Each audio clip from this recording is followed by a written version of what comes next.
présenter une petite recette de cake garni aux légumes. Donc on va le faire dans le moule à garnir qui est en promotion ce mois-ci dans le catalogue du mois de mai. Alors le moule à garnir, c'est un de mes moules préférés parce que franchement vous allez faire des super préparations avec et ça en jette. Donc vous allez voir. Donc pour commencer, on va préparer l'appareil du cake à garnir. Donc pour ça, j'ai préparé tous les ingrédients avant pour gagner un peu de temps. Donc je mets 150 g de gruyère, 200 g de farine,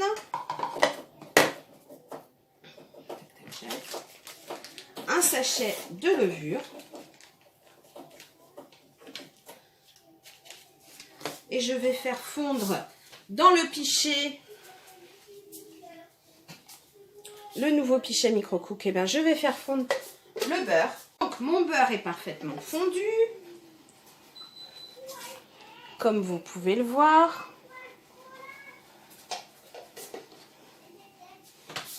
Donc je vais verser mon beurre dans la farine, le gruyère, et avec le fouet mélangeur, je vais commencer à mélanger.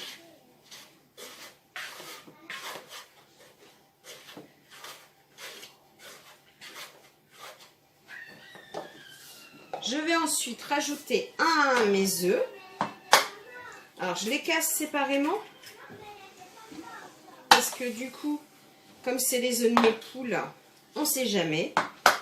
Non, c'est pas que j'ai peur de trouver un petit, mais il y en a un qui aurait pu vieillir plus mal que les autres, comme ils ne sont pas datés.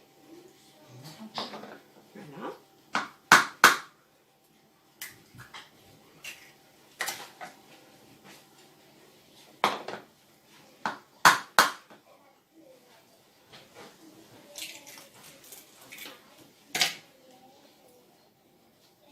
Voilà.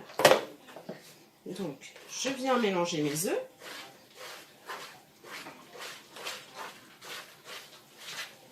Donc, vous voyez, avec le fouet mélangeur, on ne force pas. Il n'y a rien qui reste dans le fouet. C'est vraiment top. Ensuite, je viens mettre 150 ml de lait avec mes grandes cuillères mesure.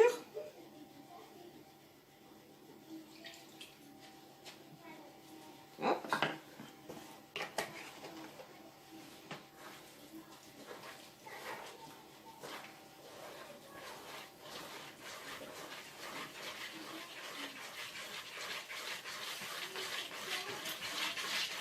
Je mélange à nouveau.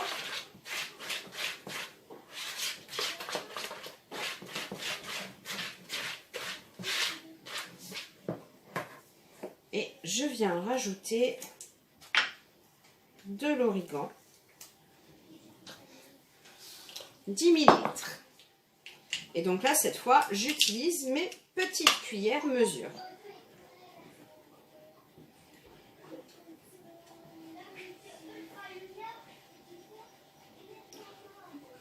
Voilà, donc 10 ml d'origan.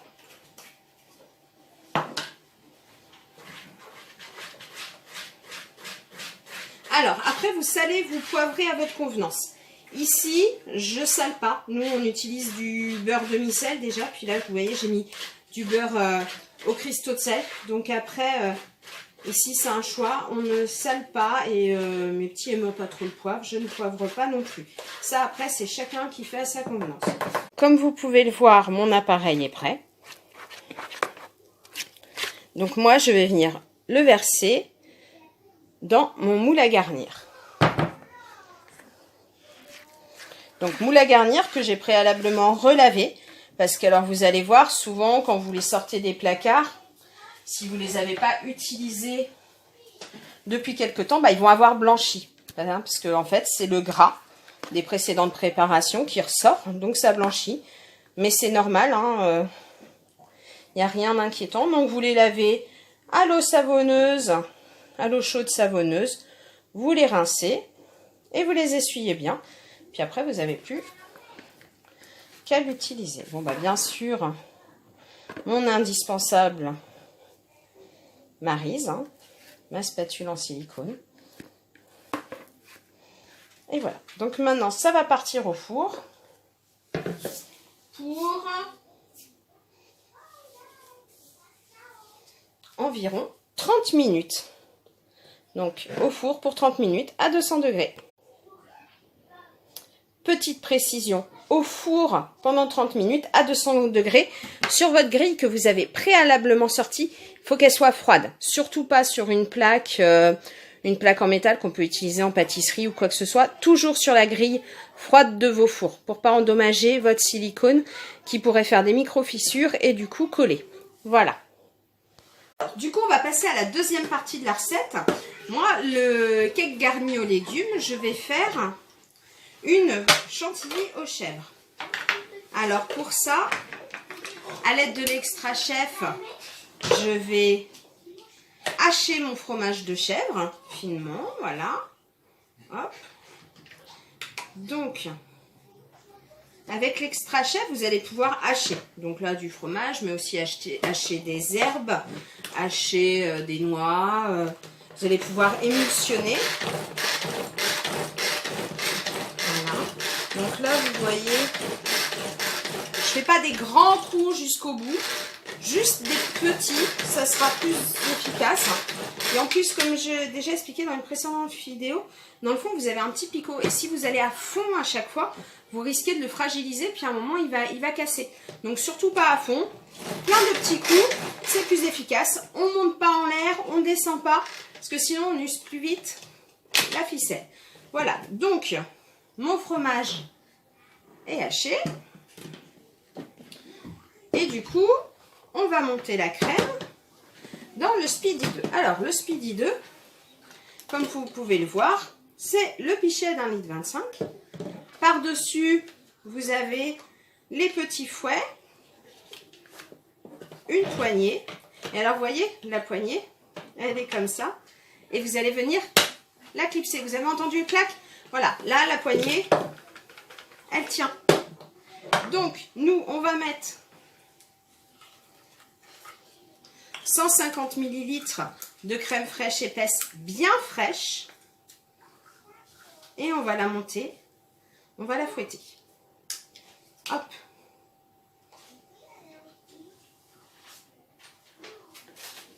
Donc, quel est l'avantage du Speedy 2, du coup? Alors, attendez, je me rends compte que j'ai oublié ma petite spatule. Et ma grande, je la récupère en même temps. Donc,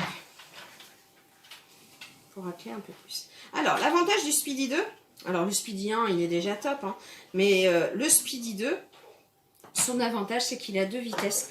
Alors, quand vous préparez des préparations un peu plus épaisses, comme une pâte à cake, bah, des fois vous forcez, donc du coup, là, quand ça commence à forcer, et ben, vous passez en vitesse 2. Donc, je vais vous montrer. Vous voyez, quand ça commence à forcer, et ben, vous avez une deuxième vitesse ici. Voilà. Et ben, vous avez juste à tourner et ça force beaucoup moins. Donc, il faut en profiter parce qu'il est encore en vente ce mois-ci. Donc, du coup, il ne faut pas hésiter. Bon, là, ça va faire un peu de bruit.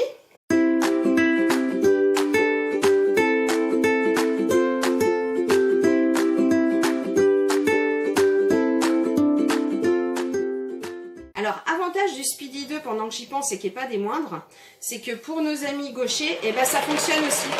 Vous pouvez le tourner dans l'autre sens.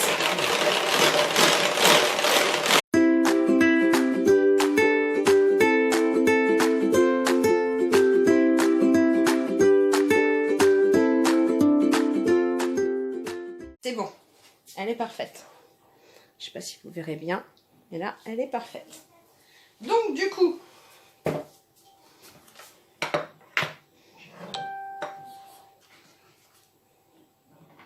avec ma petite spatule, eh ben, je vais venir récupérer la crème au bout des fouets, un maximum. Ensuite, pour rincer au maximum les fouets, ben, vous mettrez de l'eau chaude savonneuse dans la base du Speedy et vous fouetterez. Voilà.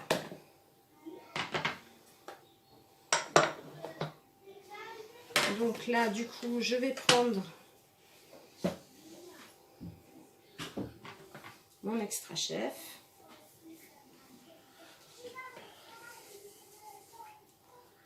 Hop, que je vais mettre ici. Quand vous le mettrez à laver, vous faites bien attention parce que l'extra chef, il coupe. Eh bien, je vais vous dire que je venais juste de l'avoir, celui-ci. Et je l'avais posé dans mon évier. J'ai juste frôlé les lames. Ben, je m'en suis souvenu. Donc, ça ne m'est pas arrivé 2 fois. Donc, du coup, là, on va venir délicatement mélanger notre crème au fromage de chèvre.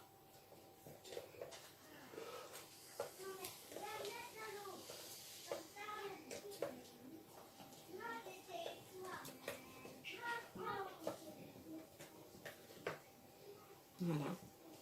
Donc on prend en dessous, on remonte. En dessous, on remonte. Voilà, on rajoute le restant.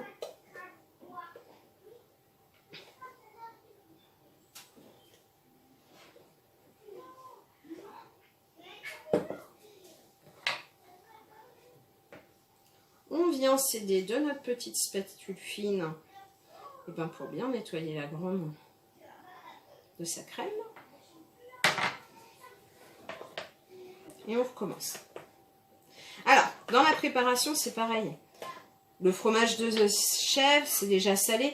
Après, ça va dépendre des goûts de chacun. Nous, on cuisine très peu au sel. Mais si vous avez envie de rajouter du sel, du poivre, des herbes, de l'origan, et ben, allez-y. Hein.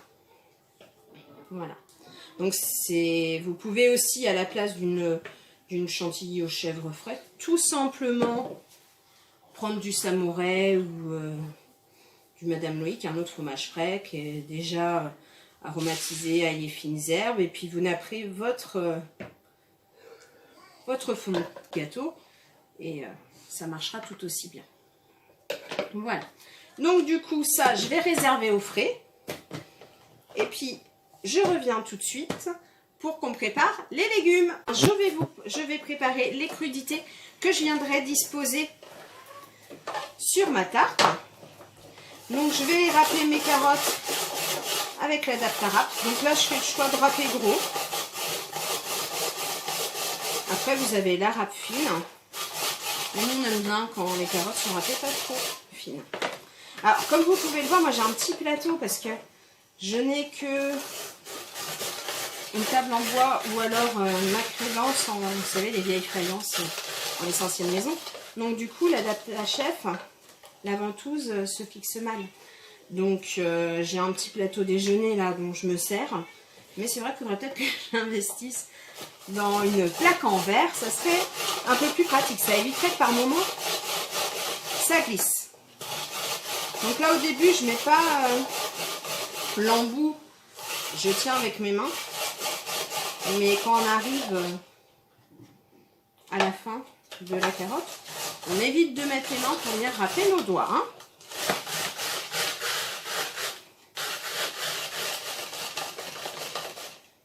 Donc voilà. Donc c'est pareil. On fait bien attention quand on met les doigts dedans. Ou on évite de les mettre, c'est encore mieux. Voilà. Donc là, j'ai mes carottes râpées. Comme vous pouvez le voir. Alors, c'est ce que je vous disais. C'est la râpe en gros. Vous avez la râpe fine aussi. Mais nous, on aime bien comme ça. Donc, maintenant, je vais faire mes betteraves. Et pour mes betteraves, eh bien, je vais utiliser un autre accessoire de l'Adaptachef. Mais cette fois, avec la poignée. Donc, je viens fixer ma poignée. Le petit insert et ensuite nous allons venir visser la grille. Voilà, donc là pareil, j'ai pris la petite grille parce que on aime bien. Par contre, on préfère les petits tubes. Donc je me suis pris ma manche, j'aurais dû fixer avant. Voilà, donc, vous voyez, c'est rapide quand on fait bien attention. Donc du coup, là, comme je veux obtenir des cubes, eh ben, je vais faire des lamelles d'environ 1 cm que je vais venir mettre dans l'adapte-à-chef. Et vous voyez, hop.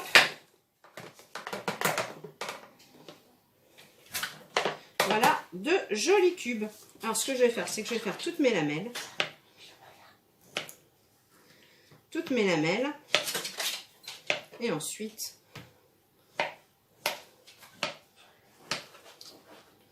je vais venir les mettre dans l'adapte-à-chef.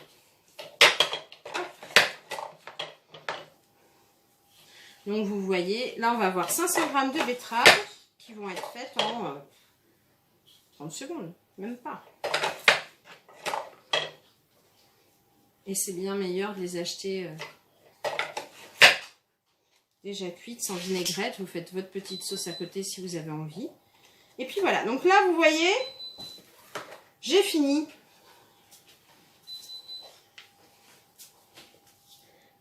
Mes betteraves.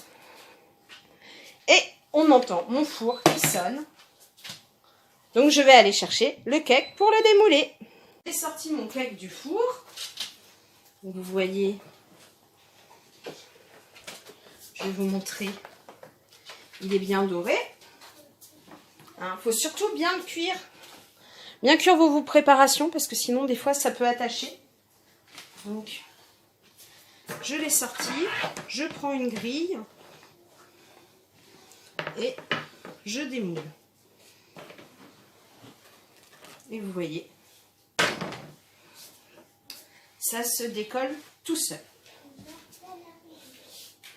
Et là, vous voyez bien le petit espace où on va venir mettre notre préparation tout à l'heure quand ça aura refroidi. Alors, parfois, ça peut arriver que vos préparations au départ écollent. Moi, je sais quand je l'ai eu, ça collait un petit peu parce que le moule, il est tout neuf. Donc, ce que vous faites, c'est que vous faites 3 préparations assez grasses. Donc, vous pouvez très bien faire cette préparation-là. Il y a 100 g de beurre. Vous pouvez faire une quiche sans pâte, une recette de gâteau au chocolat avec plein de beurre. C'est pas grave si vous venez pas la garnir les premières fois. Et ensuite, vous venez faire vos préparations qui vont être moins grasses. Donc, par exemple, le pince, où il y a pas, dans la génoise, il n'y a pas de beurre, bon, bah, il pourrait accrocher. Donc, de temps en temps, c'est bien de faire 3-4 préparations à la suite qui sont bien grasses pour éviter que votre moule vienne accrocher. Voilà. Donc, je reviens tout à l'heure quand ça refroidit pour venir faire le montage final. Et puis après, nous, on dégustera ça. Alors, du coup, je vais préparer mon plat. Donc là, je le mets sur la planche à découper ronde. Et je vais venir le poser sur mon couvercle. Donc, en premier lieu, je vais mettre la chantilly de chèvre. Désolée, le chien est gourmand ici.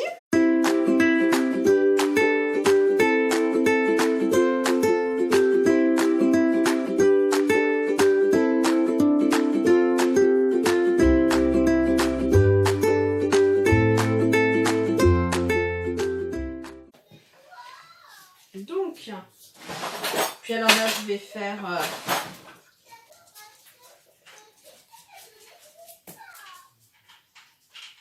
des petits cercles. Je vais mettre un peu de betterave.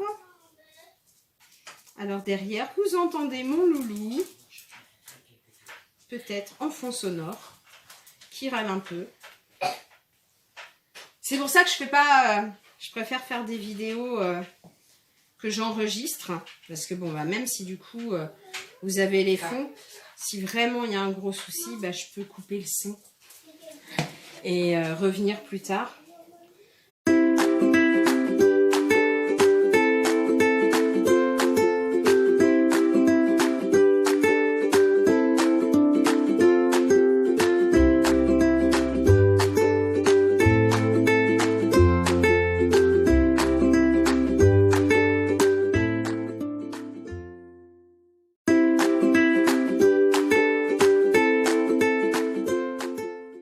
Donc oui, donc le moule à garnir, il faut en profiter parce que bah, on l'a eu, nos hôtesses ont pu le gagner l'année dernière. Vous voyez, il n'était pas revenu depuis, il n'est pas rentré dans le catalogue. Donc là, je pense qu'il faut en profiter comme il est en promotion. S'il vous plaît, bah n'hésitez pas trop, parce qu'après on ne sait pas quand il va revenir. Donc, c'est le moment.